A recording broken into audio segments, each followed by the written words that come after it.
अस्सलाम वालेकुम क्लास। क्या हाल है बॉयज़? ठीक हैं आप लोग? शीशम क्लास, मैं आपकी उर्दू की टीचर। 6th क्लास भी देखें। प्रोवर्ब है हमारा आज का, वक्त की कदर करो। हाँ जी बेटा जी, ये सिर्फ प्रोवर्ब नहीं है, ये एक ऐसी टिप है जिस पर इंसान अमल करके हमेशा कामयाब रहता है। वक्त एक ऐसी चीज़ है जो जितना भी इंसान के पास जितनी भी दौलत हो, ताकत हो, वो वक्त को वापस नहीं ला सकता।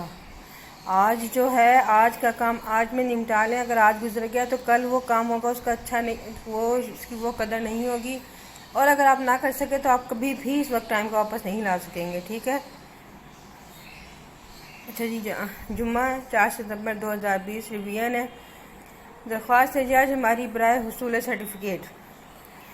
अब बेटा जी, आपको बताने वाली बात यह है कि पहले भी मैं आपको जब भी क्लास में करवा चुकी हूँ तो मैंने आपको बताया है कि लेटर एप्लीकेशन जो होती है उनका पैटर्न होता है। अब यहाँ पर हमने एप्लीकेशन करनी है, आपके एप्लीकेशन का पैटर्न है, वो पैटर्न मैं आपको समझाने लगी हूँ। आप इस बात को दिमाग में रखेंगे, ज़हनशीन कर लेंगे। जब भी अगर आपकी कोई एप्लीकेशन या आपकी दरख्वास्त कोई आती है तो वो अगर फ़र्ज़ करें 10 नंबर की है तो पैटर्न आपका 5 नंबर का होता है। ठीक है? और दरख्वास्त कहते हैं किससे हैं? दरख्वास्त एक ऐसी अर्ज़ी, एक ऐसा इजाज़तनामा होता है जो आपने अपने, अगर स्टूडेंट है तो स्कूल में प्रिंसिपल के नाम आपने लिखना होता है, जिनसे आपने इतला देनी होती है, इजाज़त लेनी होती है, आपने कोई चीज़ अपने नाम अलाट करानी होती है, उसको एप्लीकेशन कहते हैं। ठीक है? एप्लीकेशन हमेशा शुरू करने से इस बात का हमेशा ख्याल रखा जाता है कि बिल्कुल मार्जिन के साथ करके आप लिखेंगे और इस लाइन में गैप नहीं होगा, क्योंकि इस एक लाइन में हमने 2 चीज़ें बतानी होती हैं। एक तो वो उनको मुखातिब करना है, उनका डेजिग्नेशन बताना है जिनसे हम बात कर रहे हैं। दूसरी वो जगह जहाँ के वो प्रिंसिपल हैं। ठीक है? तो यहाँ पर हमने क्या बताया है? बाखिदमत जनाब प्रिंसिपल, ये एक चीज़ हो गई। इसके बाद यहाँ कॉमा लगा देंगे। कॉमे का मतलब ये होता है कि इसका दूसरा पार्ट आगे है। एक ही लाइन पर 2 पार्ट, 2 चीज़ें इकट्ठी करके लिखी गई हैं। एक तो उनका डेजिग्नेशन, दूसरे उनका वो जगह जहाँ के वो प्रिंसिपल हैं। वो क्या है? इशात हाई स्कूल मुल्तान। अब ये देखेंगे यहाँ पर एक ही लाइन पर 2 चीज़ें इकट्ठी लिखी गई। ये पैटर्न है और ये उसी वक्त पूरा होता है जब आप इसको बगैर गैप के बहुत अच्छी नीट राइटिंग में लिखते होते हैं। ना ज़्यादा बड़ा हो ना ज़्यादा छोटा हो, ये एक ही लाइन पर है। उसके बाद फिर आ जाएंगे दूसरी लाइन पर, यहाँ बिल्कुल मार्जिन के साथ करके राइट साइड पर हम लिखेंगे जनाब आली, निदाया का निशान लगाएंगे। अब आपने यहाँ से दरख्वास्त अपनी शुरू करनी है। आपने उन्हें क्या कहना था? आपने उनसे सर्टिफिकेट की बात करनी थी, उसूल सर्टिफिकेट। तो आपने दरख्वास्त कैसे शुरू करेंगे? मौतबाना गुजारिश है कि मैं पढ़ने के लिए, मैं बहुत पढ़ने वाला बच्चा हूँ, पढ़ने का मुझे बहुत शौक़ है, हमेशा अच्छे नंबर लेते रहा हूँ आपके स्कूल में। अब बसत मजबूरी, मेरे वालिद साहब का ट्रांसफ़र हो गया है, उनका तबादला मुल्तान से लाहौर हो गया है, तो पूरी फैमिली उनके साथ जा रही है। मैं यहाँ पर नहीं अकेले रह सकता और मैं अपनी तालीम भी जारी रखना चाहता हूँ। तो आप मुझे स्कूल छोड़ने का सर्टिफिकेट इनायत फरमाएँ ताकि मैं दूसरे शहर में जाकर अपनी तालीम को जारी रख सकूँ। आपके इस मेहरबानी के लिए शुक्रिया, आपकी एहसानमंद होगा। तो अब हमारी एप्लीकेशन ख़त्म होने लगी है, तो उसके एंड में हम लिखेंगे लेफ़्ट साइड पर सेंटर में करके एन नवाजिश होगी। ये 3 लफ्ज़ बेटा 3 लफ्ज़ नहीं है, ये एक ही लफ्ज़ है।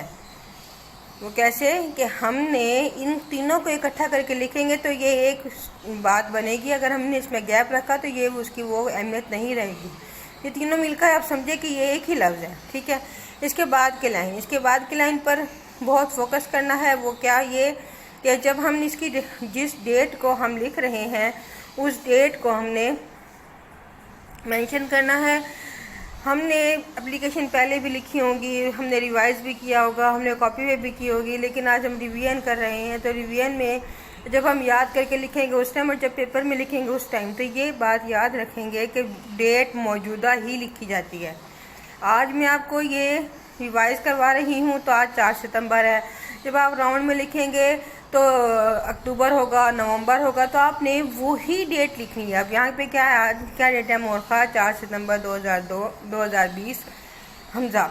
ये हमज़ा सन के बाद हमेशा आता है और यहाँ पर डेट लिखते टाइम आप मोरखा लिखेंगे। अगर नहीं लिखेंगे तो 1 नंबर कट हो जाएगा आपका। अब ये देखिए, उसके इसी लाइन पर आगे लिखेंगे अलारिज। अब आपने ये देखा कि एक ही लाइन पर 2 चीज़ें लिखी गई हैं और इन 2 चीज़ों में गैप भी है, नज़र भी आ रहा है। ये नहीं है कि वो उसके सर पे चढ़ा हुआ हो, ये नहीं है कि दूर हो। एक हर चीज़ प्रॉपर तरीके से मेरे बेटा आपको नज़र आएगी।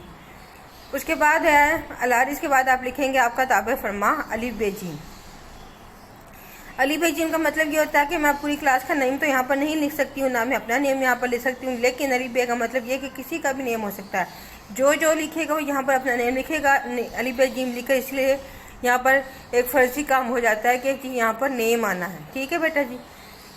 अच्छा जी, तो आपने बहुत अच्छे तरीके से अपना काम करना है, एप्लीकेशन का पैटर्न याद करना है।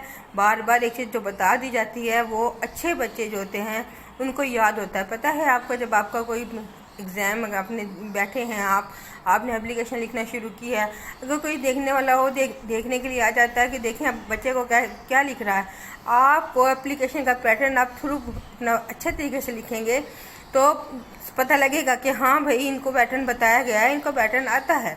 और आपको पता है इन जितनी लाइंस मैंने लिखी हैं, इन लाइंस में अगर एक लाइन पर मिस्टेक होगी तो आपका 1 नंबर कट जाएगा, और अगर दरमियान में लिखते टाइम आपकी 4 गलतियाँ होगी इमला की तो फिर 1 नंबर कटेगा। तो अपने इन लाइंस को बचाकर अपने नंबर को सेव करें और अच्छे तरीके से याद करें, क्योंकि बहुत सारी चीज़ें ऐसी होती हैं जो तरीके से की हुई ज़्यादा अच्छी लगती हैं। अच्छा जी, आज का हमारा काम है वो नज़म पाकिस्तान की हाफ़ हमने तशरीह कल की थी, आज बकाया हाफ़ तशरीह हमने करनी है। तो आपने बहुत अच्छे तरीके से, बेटा उसके 3 ही बंद हैं, मैंने आपको कल समझा तो दिया था।